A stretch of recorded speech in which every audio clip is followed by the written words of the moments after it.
Ok, de retour une nouvelle fois, donc pour la deuxième partie de cette vidéo sur la réaction par rapport au live de cet énergumène de Artisan Malik qui vient raconter des bêtises sur le Mali et auquel on a décidé de venir répondre une bonne fois pour toutes. Donc ici, dans cette deuxième partie, il va nous parler de la bataille qui a eu lieu à Galok. Il a fait tout un long monologue sur ce qui s'était passé à Tinzawaten. Ça, c'est déjà passé. Bon, c'est important, effectivement, historiquement, de revenir là-dessus. Mais là, on va passer dans le vif du sujet. Donc, pour cela, je vous remets le live et ensuite, on verra, on en discute par rapport à ce qu'il dit. Aujourd'hui, donc hier, dans la région de Kidal, beaucoup plus au sud. Attendez 2 secondes. On est toujours le 18 juin 2025. Hein. Je vais vous donner la ville et je vais vous lire. Je vous lirai le communiqué après. Non, je vous lis le communiqué dès maintenant parce qu'il y a un communiqué du FLA. Donc ici, il nous dit qu'il va nous lire le communiqué. Sauf que, il nous dit qu'il va lire le communiqué du FLA. Donc lui, sa source d'information, c'est l'organisation terroriste qui a mené cette attaque. Grand bien lui fasse. Il a le droit. Il va sortir son communiqué et je vais sortir notre communiqué. Puis ensuite, on verra ce qu'on fait avec. Et ensuite, on va sortir les preuves, parce que communiquer, c'est bien, mais c'est toujours réfutable. Mais on va sortir les preuves, exactement ce qui s'est passé sur place. Parce que nous, on plaisante pas. Nous, on n'est pas là pour rigoler. Nous, on sait que la guerre, elle est chez nous. Donc nous, on n'est pas là, comme lui, ça lui fait rire de voir des prisonniers maliens, des prisonniers russes aux mains de terroristes. Nous, ça nous fait pas rire. Donc nous, on va montrer les preuves exactes de ce qui s'est passé exactement dans cette zone. Donc, à Aguelhok, Vous voyez comment il dit à Galloc? Parce qu'il est content. Parce que pour lui, ce qui s'est passé, c'est ce qu'il est en train de raconter. Comme j'ai dit dans la première partie, c'est du wishful thinking. Donc il pense que leurs rêves sont des réalités. Donc pour lui, il est content là.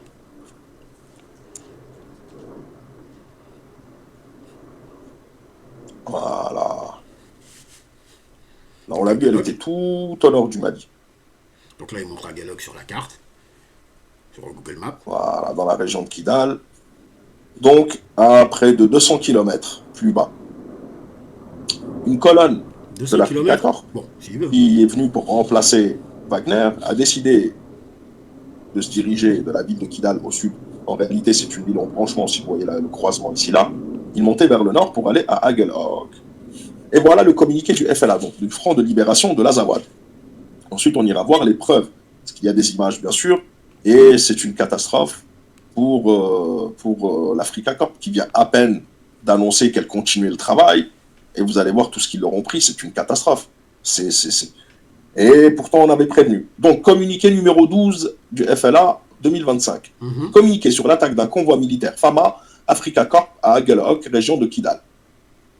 Le FLA, donc le Front de Libération, informe l'opinion nationale et internationale qu'une unité des forces armées de l'Azawad a mené ce jour, 13 juin 2025, une opération offensive contre un important convoi de la coalition FAMA Africa Corp, ex-Wagner, entre Aguelhok et Anefif. Alors attendez, Anefif, si je ne me trompe pas, je crois que c'est au niveau du croisement ici, là. Et Aguelhok, elle est là. Anefif, Anefis, voilà. C'est exactement ça. Donc vous voyez, hein, il y a 20, 40, 60, 80, 100, 120, allez, 150 km. Attendez. Vous avez vu ce qu'il vient de faire là? Vous avez vu comment qu'est-ce qui s'est passé? Attendez. Il y a 20, 40, 60, 80, 100, 120, allez, 150 km. Oula, attendez.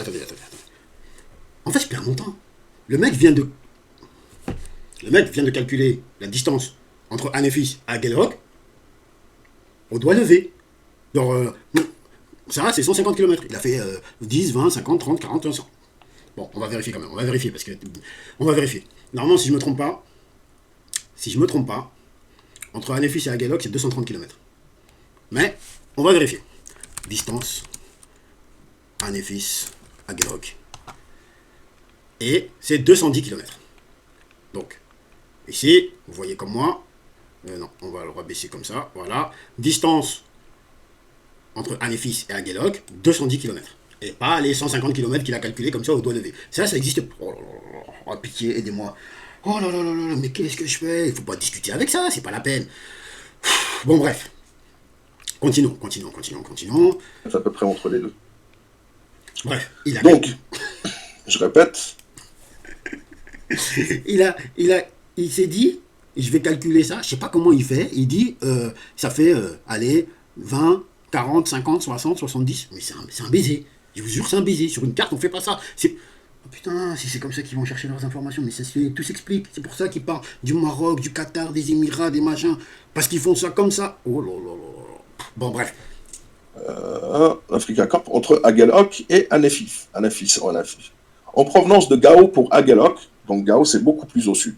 Et là ça remet en cause, je fais une petite pause, la seule victoire. Oh, ici, il va dire une dinguerie. Voilà. Je vais m'occuper de lui ici. Kassimi Goïta et les pros Assimi Goïta. La seule victoire avec laquelle ils nous bassinent depuis 2 ans, c'est Kidal. Et si vous remarquez, c'est la ville de Kidal. Si vous remarquez, cette embuscade, vous allez voir le nombre de véhicules et de personnes qui ont été décimées, c'est une catastrophe. Ça s'est passé aux alentours de Kidal, ce qui revient bien à ce qu'on a dit. C'est bien gentil de tenir le centre-ville d'une ville coupée de tout le reste du monde que tu ne peux approvisionner que par voie aérienne. Bon, ici, il raconte des conneries. Donc, on a bien vu que déjà, Agelhok et Anefis, c'est 210 km, et non pas les 150 km qu'il a compté, je sais pas comment, et j'ai pas envie de savoir, c'est débile, c'est d'une débilité sans nom. Bref, ensuite, il nous explique que la seule victoire que Assimi a la seule victoire qu'il peut présenter, et que les partisans d'Assimi vont les bassiner à chaque fois, comme il dit, c'est le fait d'avoir repris Kidal.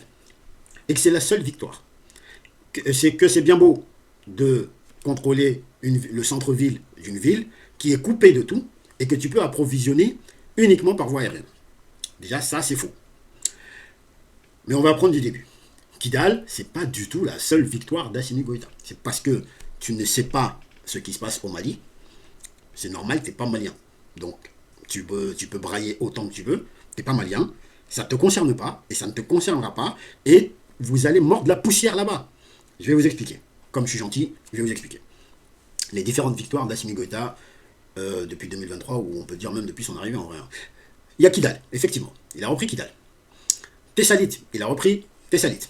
Il a repris Agelhok, dont tu parles là tout de suite, qui était. Tout ça, c'était aux mains des terroristes de vos terroristes du FLA, là, que vous gardez chez vous. Il a repris Anefis. Il a repris Lere, il a repris Ber, il a repris Gourmararous, il a repris Diafrabe, il a repris. Alors je vous le sors, il a repris Moura, grosse bataille là-bas, qui a fait pleurer beaucoup, et qui a fait couler beaucoup d'encre, Moura. Des centaines et des centaines et des centaines de terroristes, une ville qui avait été très longtemps aux mains des terroristes, tout comme Farabougou d'ailleurs, Farabougou qu'il a libéré. Et, il a libéré tout l'interfleuve. Je ne sais pas si tu vois ce que c'est que l'interfleuve. Ça part de Mopti jusqu'à Ségou. C'est toutes les. Alors, je t'explique si tu ne sais pas c'est quoi l'interfleuve. L'interfleuve, c'est la partie du fleuve Niger qui se découpe en plusieurs parties, en plusieurs branches, et qui rentre à l'intérieur du pays. C'est ça qu'on appelle l'interfleuve. Donc ça part à peu près de la région de Mopti, ça descend jusque vers Ségou, Farabougou, Diafrabe et le Massina. D'accord. Donc il a libéré l'intégralité pratiquement du Massina, Numboso, Numpel, machin, des endroits que vous ne connaissez pas. Donc, les victoires d'Assimi, elles se comptent par dizaines. Les villes qui ont été libérées. Pour rester, on va dire, sur un ordre de grandeur le plus petit. Ensuite, pourquoi les partisans d'Assimi, comme tu le dis, ou pourquoi au Mali, on vous dit qu'il a libéré Kidal?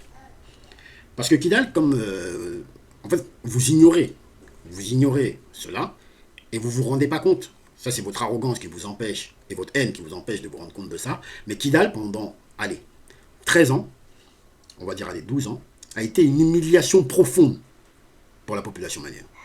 Ça a été une humiliation profonde pour la population malienne. Chaque année, le 6 avril, ces terroristes que vous gardez chez vous, là, du FLA, fêtaient leur indépendance à l'intérieur de la ville de Kidal, sécurisée par la MINUSMA et sécurisée par Barkhane. Ils fêtaient leur indépendance, l'indépendance de leur Azamergue, là, à l'intérieur du Mali, le 6 avril. On pouvait rien y faire. Agelhok, dans la région de Kidal, a vu des préfets et des administrateurs de l'État se faire égorger publiquement. D'accord. Donc c'était une humiliation profonde pour le peuple malien. Et Assimi Goïta, en libérant la ville de Kidal, a en même temps levé cette humiliation profonde qui pesait sur le peuple malien. Donc, les Maliens étant reconnaissants, le Malien c'est un peuple, on va dire, assez spécial. Lorsqu'on met notre confiance en quelqu'un, le jour où il perd cette confiance, c'est fini pour lui. Mais pendant qu'il a cette confiance, il a carte blanche. Et d'ailleurs, c'est pour ça que les Maliens, la population malienne, depuis la libération de Kidal, depuis cette honte, ce fardeau soulevé des épaules du peuple malien, ils ont décidé que Assimi avait carte blanche sur l'intégralité du Mali. Il avait carte blanche, il faisait ce qu'il veut. D'accord? Si ça ne rentre pas dans vos têtes, c'est votre problème. Nous, c'est nous les Maliens, c'est nous on sait ce qu'on veut, c'est nous on sait ce qu'on fait. Dans notre pays du moins. Et Assimi Goïta, vous allez continuer avec lui jusqu'à au moins 2035. Celui qui est d'accord avec ça, grand bien lui fasse. Celui qui n'est pas d'accord avec ça, Moutoube Khazikoum. C'est tout ce qu'on peut vous dire.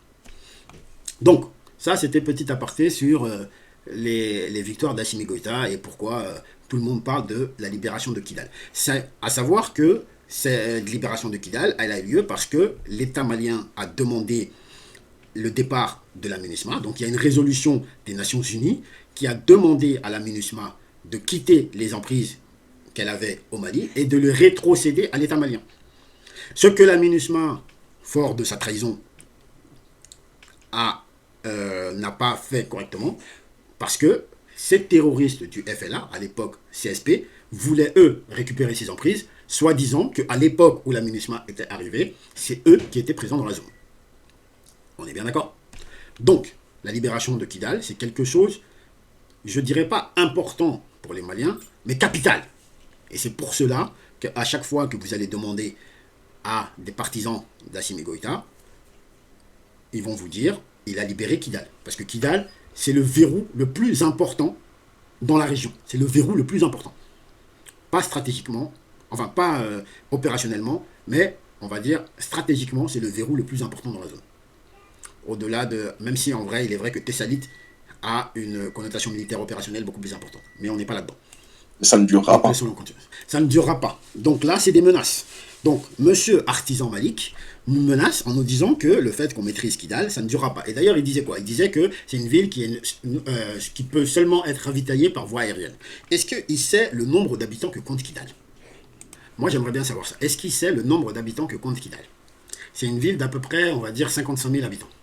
Comment tu ravitailles une zone, une ville de 55 000 habitants uniquement par voie aérienne? Sachant que le Mali n'a pas de compagnie aérienne. Les seuls avions qu'on a au Mali, ce sont des avions militaires. D'accord? Si la ville de Kidal n'était ravitaillée uniquement que par voie aérienne, il y aurait un défilé aérien tous les jours dans cette ville. D'accord? Parce que pour nourrir 55 000 personnes tous les jours, il en faut des allers-retours en avion. Pour ravitailler une ville de 55 000 habitants en carburant, il en faut des allers-retours. D'accord? Donc ça, c'est des bêtises. La ville de Kidal, la région même de Kidal et de Gao, elles sont ravitaillées à partir du Niger. Si tu ne le sais pas, je te le dis. Tout ce qui rentrait à Kidal par rapport, enfin qui venait d'ailleurs, venait d'Algérie. Mais ça, c'était plutôt de la contrebande. C'est de la contrebande qui rentrait par cette zone-là. Parce qu'il n'y avait pas d'administration douanière dans le secteur. Entre l'Algérie et le Mali, il n'y a pas de... À la frontière, il n'y a rien. Donc tout ce qui rentrait, c'est de la contrebande. Donc venez pas faire les malins ici. Ensuite, concernant Kidal, toujours. Vous savez, comme je vous ai dit, Kidal, pendant 10 ans, à peu près 13 ans même, ça a été un lourd fardeau sur le peuple malien. Une humiliation même, je dirais. Et Assimi Goïta a réussi à lever cette humiliation. Donc pour la grande majorité du peuple malien, Assimi Goïta, il a carte blanche. Il a carte blanche. À partir du moment où il a réussi à faire ça, le peuple malien est redevable envers Assimi. Il a carte blanche. Si ça vous plaît, c'est comme ça. Si ça vous plaît pas, c'est comme ça. Mais bon, bref, continuons. On va voir ce qu'il a à nous dire encore. Et cette histoire d'aller attaquer aux rebelles du Nord, qui sont en train de se renforcer. Beaucoup de Maliens de la pro-AES nous parlent de montée en puissance de l'AES. Mais quand on tire, on ne raconte pas sa vie. Vous parlez de montée en puissance, le FLA monte en puissance et utilise des techniques. Et en plus, il vient de se renforcer avec beaucoup de choses. Vous allez voir beaucoup de matériel. Bon, déjà, ici, on va faire un petit point. Il dit que les partisans de l'AES, beaucoup vont vous dire que oui, que l'armée dans l'AES monte en puissance. Mais que c'est pas vrai qu'ils ne montent pas en puissance. Ça, tu penses ce que tu veux. Si ça te permet de mieux dormir la nuit, c'est ton problème. Par contre, ceux qui partent s'aventurer devant aller faire des embuscades au convoi, eux, si on monte en puissance ou si on ne monte pas en puissance, c'est à eux de le voir et de le décider. Ils le verront de leurs propres yeux, de toutes les façons. Tous ceux qui ont tenté le coup ne sont pas revenus. Très peu sont revenus. D'accord? Mais pour l'instant, je ne montre rien. Pour l'instant, je vous laisse continuer avec vos bêtises. Je vous laisse continuer. À un moment, je vais venir et je vais expliquer tout ça. D'ailleurs, il y a un passage que j'ai oublié de montrer, à un moment, il explique que lors de la bataille de Tinzaouaten, les Russes et le Mali ne sont pas allés récupérer les corps parce qu'ils s'en foutent. Ils s'en foutent des corps des militaires qui sont tombés là. Ça, encore une fois, c'est un mensonge. Je viens de me rappeler parce que je suis passé dessus, mais j'ai pas rebondi là-dessus. Alors, c'est un mensonge et je vais vous le montrer pourquoi c'est un mensonge. Regardez. Mali, le convoi militaire Fama Wagner, parti pour Tinzaouaten, est rentré à Kidal. Au Mali, le convoi militaire Fama Wagner, parti il y a une dizaine de jours en direction de Tinzaouaten à la frontière avec l'Algérie, est rentré à Kidal hier mardi dans la soirée. Le communiqué diffusé peu avant dans l'après-midi par l'armée malienne évoquait pour la toute première fois cette opération de contrôle de zone, en cours depuis plusieurs jours dans la région de Kidal, précisant que les soldats avaient pu récupérer les dépouilles de leurs frères d'armes tombés près de Tinzaouaten fin juillet. D'accord? Donc, maintenant, qu'est-ce qu'il veut nous dire de plus? Ça, c'était pour ce détail-là. J'avais oublié et je reviens dessus. Maintenant, ce qu'il oublie, il dit qu'il n'y a que Kidal qui a été libéré. Il y a aussi Ménaka, plus bas, qui a été libéré.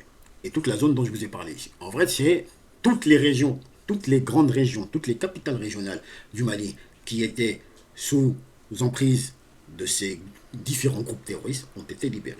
Il y a des secteurs où il y a encore des attaques terroristes qu'on peut qualifier de sporadiques, mais il y a très peu de bases terroristes ou de villes que les terroristes contrôlent. S'il en connaît une, qu'ils nous le disent. On va aller les terminer tout de suite. Merci.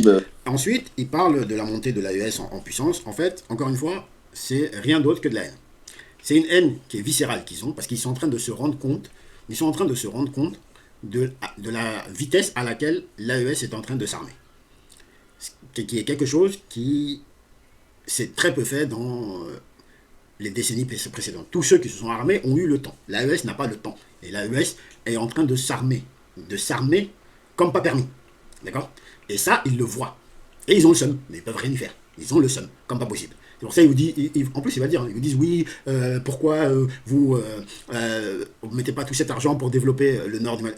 Pourquoi on mettrait tout cet argent pour développer le nord du Mali alors que le reste du Mali est tout aussi pas assez développé? Ils ne sont pas mieux que l'ensemble des Maliens. Ça, il faut le savoir. Et les milliards qui ont été injectés dans cette zone, c'est juste considérable. Depuis la période d'Amadi Toumane Touré ATT, on va dire, 2006 à maintenant, de 2010 à maintenant, l'argent qui a été injecté dans la région de Kidal n'a été injecté nulle part ailleurs. C'est des milliards et des milliards. Et ils n'ont pas pu faire, ne serait-ce qu'un seul projet de développement, ne serait-ce qu'un puits. Ils n'ont pas pu le construire sur place. Et pourtant, c'est des milliards. Ils ont fait quoi avec? Ils ont détourné pour acheter des pick-up, des armes et tout ça. Donc ça, cette histoire, c'est fini. Africa Corp, merci les FAMA, merci à Assimi Goïta, parce que c'est toi qui es en train de les armer. Heureusement que c'est pas tombé entre les mains du GNIM, parce que je rappelle que... C'est les mêmes. De toute façon, c'est les mêmes. Et leurs sponsors, c'est les mêmes. C'est vous, la France et tout ça. Les sponsors, c'est les mêmes. Les groupes, c'est les mêmes. C'est les mêmes mecs du FLA que tu retrouves dans le GNIM, dans Acme et tout ça. C'est les mêmes personnes. D'ailleurs, pour vous le prouver, je vais vous le montrer. Regardez, on va faire un truc. On va chercher Bilal Ag Sherif. Ou non. On va chercher plutôt Ag Intala. Al-Gabas Ag Intala. Ok, on prend Al-Gabas Ag Intala. Né en 72, fils d'Intala Ag Attayer. Ok, il a 2 frères aînés, tout ça. Lorsqu'il rallie d'abord le MNLA. Mais il rejoint rapidement Ansar Dine. Ansar Dine, c'est qui? Ansar Dine, c'est qui? Est un groupe armé salafiste djihadiste fondé et dirigé par Iyad Agali. Donc hop, on va aller voir c'est qui Iyad Agali. Iyad Agali. Ou plutôt, on va le prendre comme ça. Hop, Ansar Dine. Hop, Iyad Agali. La flemme d'écrire tout ça. Iyad Agali, qui est-ce? Donc, lui, on nous a dit que Ansar Dine, ça appartenait à Iyad Agali. Donc, Iyad Agali, hop, comme de notre oreille, il fuit le Mali, tout ça, c'est son histoire, on s'en fout. Donc, hop, à la fin des années 90, il se tourne vers l'islamisme, se radicalise au contact de Jamaat al-Takhlib. Jamaat al-Takhlib, c'est qui? Est une société de prédication musulmane rivaliste, très influente dans l'islam au XXe siècle. Son nombre d'adhérents est estimé à machin d'année. Bref, ça aussi, c'est un groupe là-bas. Et ils fondent et dirigent le mouvement populaire pour la libération de l'Azawad, le MPLA. Ensuite, il se lie de plus en plus au cours des années 2000 avec les djihadistes du GSPC. GSPC, c'est qui? C'est une organisation terroriste d'idéologie salafiste djihadiste, née en 1998 d'une scission du groupe islamique armé, donc le GIA, dans les dernières années de la guerre civile algérienne. On revient aux sources. Donc, Al-Gabas Ag Intala, on va dire le chef terroriste des FLA, lui avec Bilal Al-Shérif, il était membre du MNLA, il a rejoint Ansar Dine de Yaga Gali, Ansar Dine dont le chef était Yaga Gali, Yaga Gali qui est une émanation, qui sont les restes en fait du GIA. Mais c'est pas tout, parce que si c'était que ça, pourquoi pas? Ensuite, qu'est-ce qui se passe? En janvier, il devient le visage politique d'Ansar Dine. Donc lui, il est devenu le visage politique d'Ansar Dine, du groupe terroriste armé Ansar Dine. Ansar Dine, dont Laurent Fabius disait qu'il faisait du bon boulot en Syrie, vous vous rappelez, et représente le mouvement islamiste lors des négociations qui se tiennent à Ouagadougou, au Burkina Faso, à la fin de l'année 2012. Mais en janvier 2013, quelques jours après le début de l'opération Salvat, Al-Gabas fait scission et fonde le mouvement islamique de l'Azawad, le MIA. Encore un autre groupe terroriste, dont il devient le secrétaire général. Il annonce la dissolution de son mouvement et son ralliement au Haut Conseil pour l'unité de l'Azawad, l'HCUA. Donc, c'est bien Ansar Dine, le MIA, qui devient le HCUA, qui rejoint le CSP, enfin qui rejoint le MSA, puis ensuite le CSP, pour devenir ensuite le FLA. D'accord? Donc c'est bien des mouvements terroristes. C'est bien des mouvements terroristes. D'accord? Est-ce que c'est bien clair pour tout le monde maintenant? Ensuite, on va continuer. Les Azawad sont à la frontière algérienne, avec tout le matériel hyper sophistiqué. Quel matériel hyper sophistiqué? C'est uniquement le matériel que vous leur fournissez, sur lequel vous les entraînez, avec lesquels vous leur envoyez des mercenaires de chez vous sur place. Qui sont en train de récupérer entre les mains, vous leur livrez sur place. Vous leur livrez, c'est n'importe quoi. Ok. Si tu le dis, on va te croire. C'est la deuxième fois en un an. Et pour moi, cette fois-ci, c'est encore plus grave. Parce que c'est la deuxième fois déjà, et parce que j'ai l'impression que le convoi est beaucoup plus gros. Alors, il a dit qu'au départ, que le convoi, c'était une quarantaine de véhicules. Et que le convoi de Tinzaouaten, c'était 80 Russes et une trentaine de femmes. Ça rentre pas dans 40 véhicules. Donc, il va falloir savoir, il va falloir choisir. Donc, en provenance de Gao, Gao se trouve... On va le laisser continuer. C'est important, comme ça, on n'y revient pas, on a tous les détails où se trouve Gao. Il sait pas. Voilà. Tu me files une carte, Gao, je te dirai. Parce que moi, je suis de là-bas. Et contrairement à lui, enfin je suis de là-bas, moi je suis du Mali, contrairement à lui, moi je suis de la zone, je connais la zone. 400 km à peu près. Putain, il a refait le coup là, il a dit combien? Attends. Sao à Galhak. Ouais. Donc on en a pour 100, 200, 300, 400 km. Mais non, c'est pas possible. Donc, bon, après... en provenance de Gao. C'est bon. Oh, j'arrive pas à l'agrandir. Voilà. Pour Agalok, le convoi de plus d'une quarantaine de véhicules blindés, il y avait des blindés, véhicules blindés, des porte-chars, et vous allez voir l'image. Le FLA a récupéré un porte-char. Vous vous rendez compte? Un porte-char. C'est les gros véhicules là, les gros camions où un char peut se poser dessus. Peut-être même deux. Pick-up, camion, citerne, Kia, il y a même la marque, bulldozer et ambulant. Est-ce qu'il sait que Kia c'est sud-coréen et que le Mali il n'achète pas du matériel sud-coréen? Parce qu'on n'a pas de... bref. Bon, je vais vous expliquer ce qui s'est passé. En gros, des informations qu'on a eues, qu'on a reçues de sources sûres, ça, il n'y a pas de doute, parce que c'est des informations prises à la source directement, c'est des dizaines et des dizaines de terroristes du FLA qui ont été décimés dans la zone. Le combat, il a eu lieu en deux phases. Ils sont venus, une première embuscade, ils ont été détruits.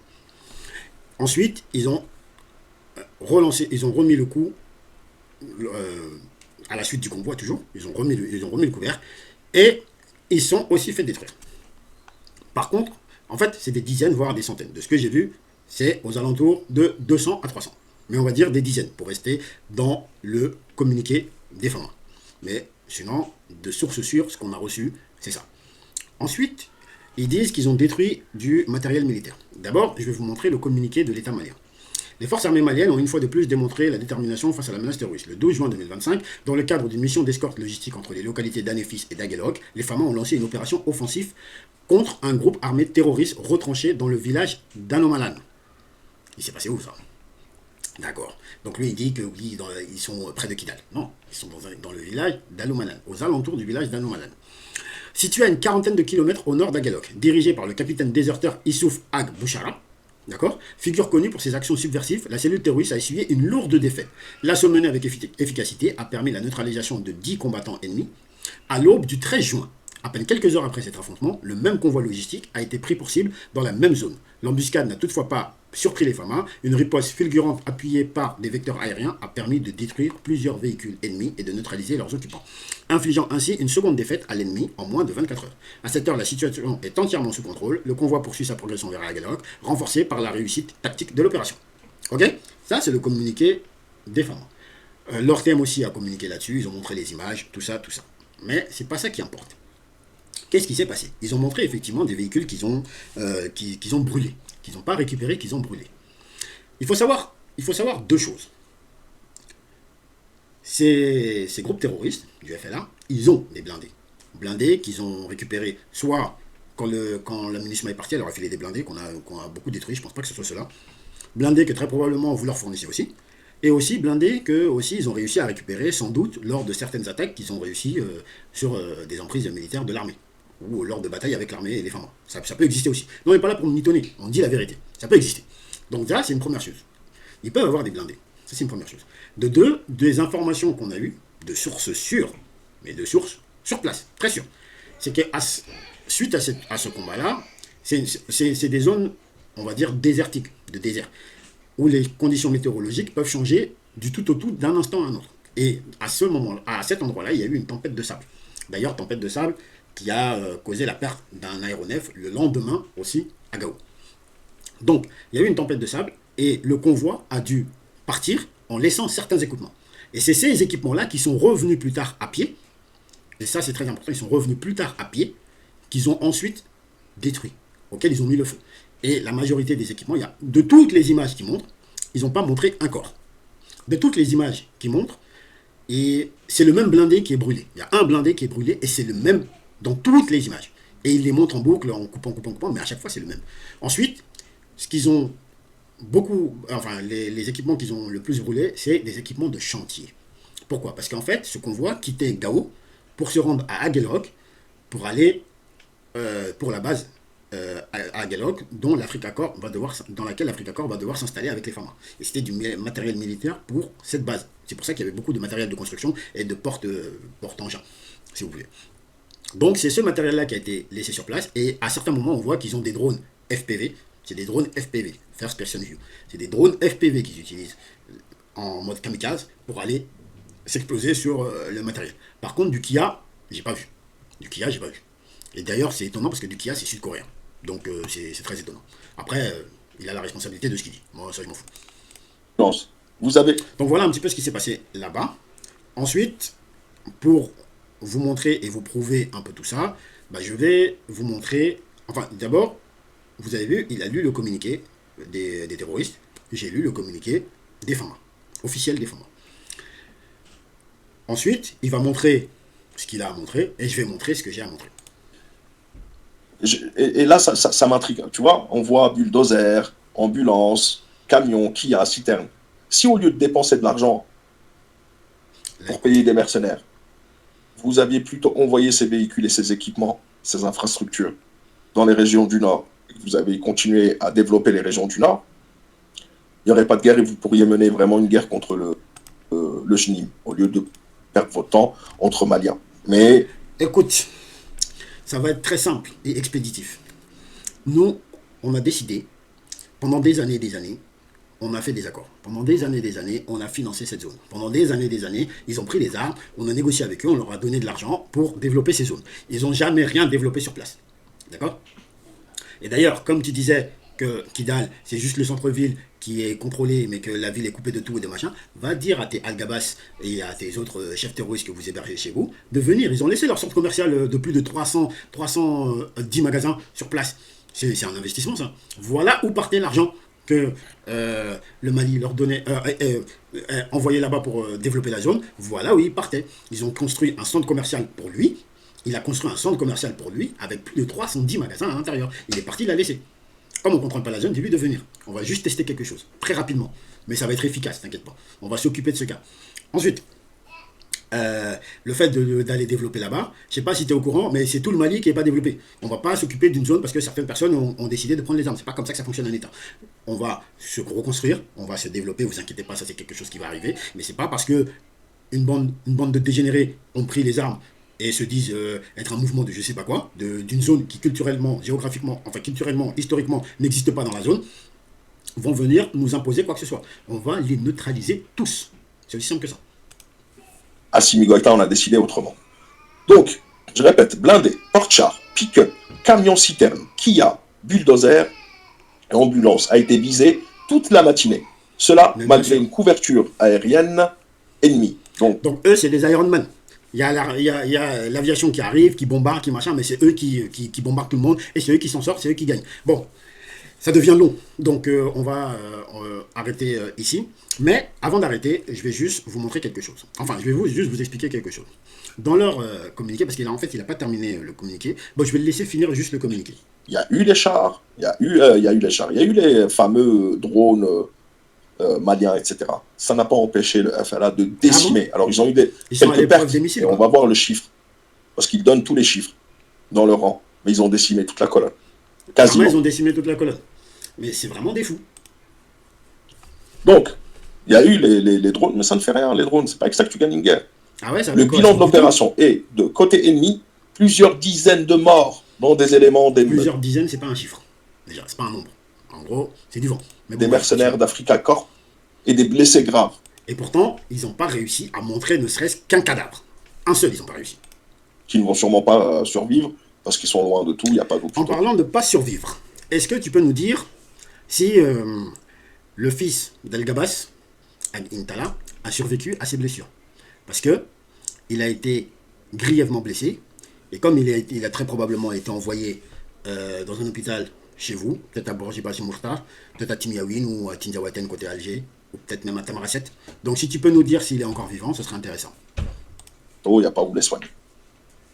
Une quinzaine de corps est resté abandonné sur le lieu. Et pourtant, malgré toutes les vidéos TikTok qu'ils ont fait, ils n'ont pas réussi à montrer ne serait-ce qu'un seul corps. N'est-ce pas? Ils ont tenté quelque chose avec une vidéo, ils ont essayé de montrer des corps éparpillés, mais on a très vite vu et compris, maintenant grâce aux outils qui existent à portée de main de tout le monde, que c'était les anciennes images de Tinzaouaten. De combat.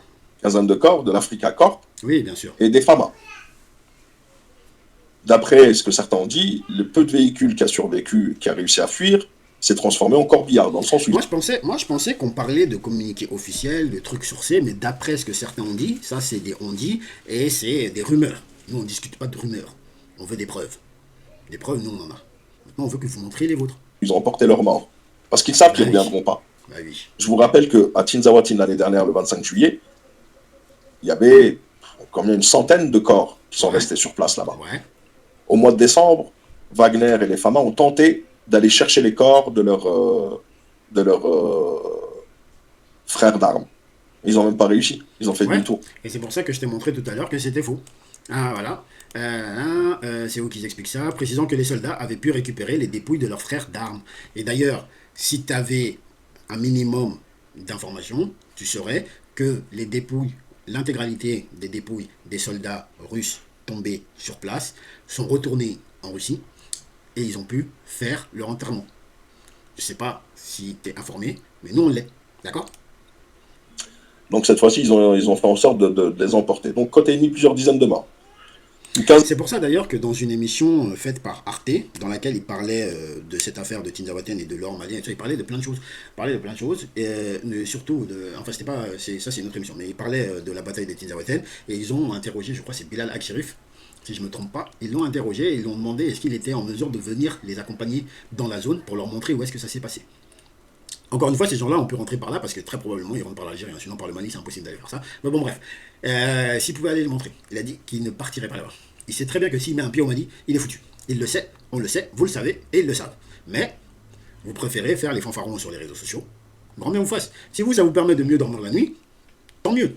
Nous, on sait ce qu'on a à faire, on sait ce qu'on va faire, et la seule chose qu'on va faire, c'est de neutraliser tout ce beau monde. Une quinzaine de corps est resté abandonné sur le lieu. Destruction de 21 véhicules militaires. Incroyable, en une matinée. En une matinée. Tu avais dit que la colonne entière avait été décimée, tu as dit qu'il y avait une quarantaine de véhicules, maintenant tu me dis que c'est 21. Déjà, ce chiffre de 21 est faux, parce que comme j'ai dit, ils ont détruit un blindé et quelques véhicules de construction, des véhicules de chantier. Il y a j'en ai vu 2, et un troisième sur lequel on peut poser des engins. Porte-char ou porte ce qu'il veut, mais c'est tout ce qu'on a vu, qu'ils ont réussi à détruire. Et comme j'ai dit, ils ont été laissés sur place suite à la tempête de sable. Mais bon, bref, Ça, vous y croyez pas, c'est votre problème. C'est quoi comme véhicule militaire? Dont des blindés, et ça c'est Bon, ça, c'est de la répétition. transport, des pick-up Vous voyez, armés des et des pick-up. porte-chars. Incroyable, des porte-chars. Ok, Non mais bien c'est une sûr, on y blague. croit. On y croit, on y croit, on y croit. Euh, Images, les Touaregs Voilà, il nous maintenant ont dit des qu'il va nous véhicules montrer des blindés. images. Il nous dit que maintenant ils Merci ont des qui? véhicules blindés. Merci. Alors, ils ont, comme j'ai dit depuis tout à l'heure, des véhicules blindés, ils en avaient déjà. Via les trois possibilités que je vous ai dit. Un, quand la MINUSMA est partie, elle leur a laissé certains leur ont laissé des blindés. Qui, à mon avis, c'est pas cela parce que beaucoup ont été détruits, ou quasiment la totalité. Ensuite, vous leur fournissez aussi du matériel. Donc, très probablement du blindé. Vous et tous les sponsors aux alentours. Hein, leur fournissent des blindés. Leur fournissent des drones. L'Ukraine l'a avoué. Ça, il n'y a pas de débat là-dessus. Des drones FPV, surtout drones chemicals. Et aussi, très probablement, sur certaines batailles avec les FAMA, peut-être, très certainement, qu'ils ont récupéré des blindés.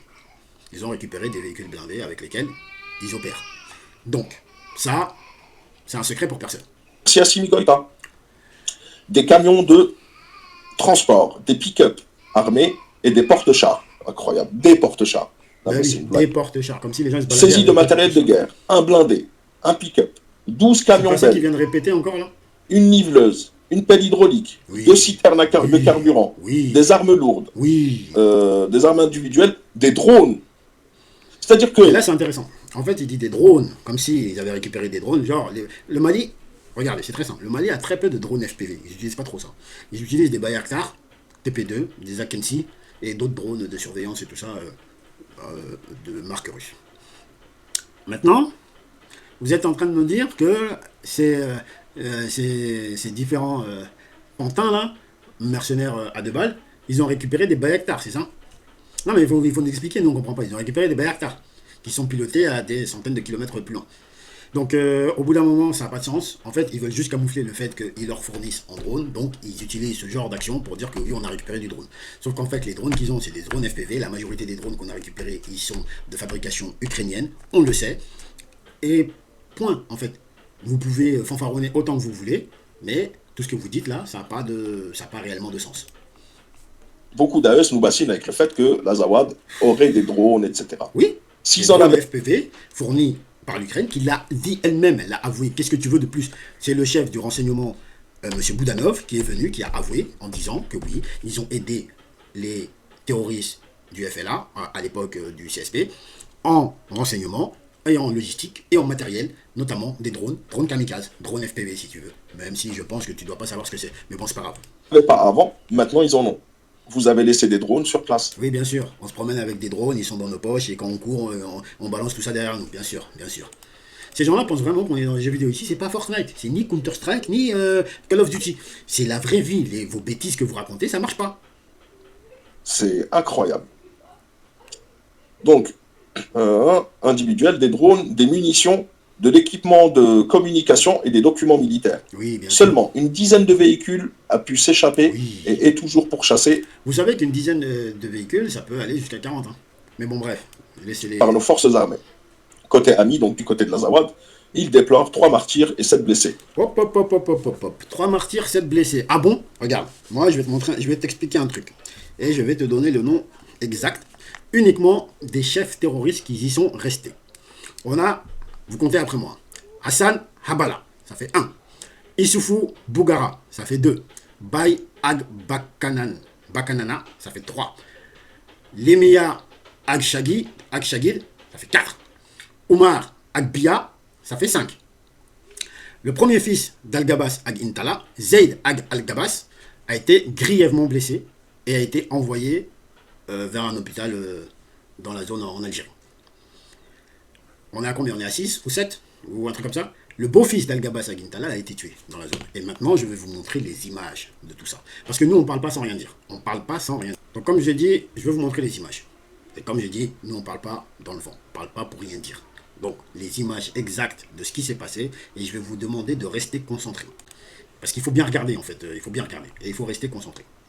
Donc, suivons ça ensemble. Hop. Ça, c'est les images officielles de la bataille fournies par l'Africa Corp. D'accord? Et vous pouvez le voir au filigrane qu'il y a à la vidéo, c'est l'écusson de l'Africa Corp. Et d'ailleurs, gardez bien en tête l'écusson de l'Africa Corp, mais je vous le montrerai tout à l'heure. On va y revenir parce qu'ils vont sortir une dinguerie aussi par rapport à ça. Donc, c'est parti. Ici, on voit les blindés, on va dire, de l'armée, d'accord? Des FAMA et les instructeurs russes d'Africa Corp. On a 2 blindés. Et vous allez voir, ils vont engager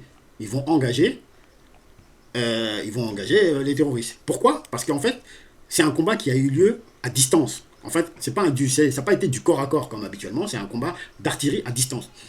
Où les blindés ont dégommé. Vous voyez ici, ça c'est des pick-up. Ça c'est leur pick-up là, ils sont là. Vous voyez, hein. Si vous regardez bien, vous allez voir, ils sont sur certains pick-up ici. Et là, il y en a un qui a pris feu. Pourquoi? Parce qu'ils l'ont bombardé juste derrière. Regardez, et là, il y a un mec même, il y a un terroriste qui est tombé. Vous voyez, il y a un terroriste qui est tombé du pick-up. Et là, ce pick-up là a été détruit. Avec ses occupants à l'intérieur, bien sûr. Ça c'est un. Regardez, tout ça là, et si vous regardez bien, regardez, on va revenir sur la vidéo, vous regardez bien ces vidéos-là, et quand vous regardez les vidéos des terroristes du FLA, vous allez voir que c'est les mêmes colonnes de fumée qui filment au loin. D'accord? C'est les mêmes colonnes de fumée qui filment au loin. En fait, ils sont juste en train de filmer leur destruction. Et ils font paraître ça comme des victoires qu'eux, ils auraient eues. Mais ils sont en train de filmer leur propre destruction.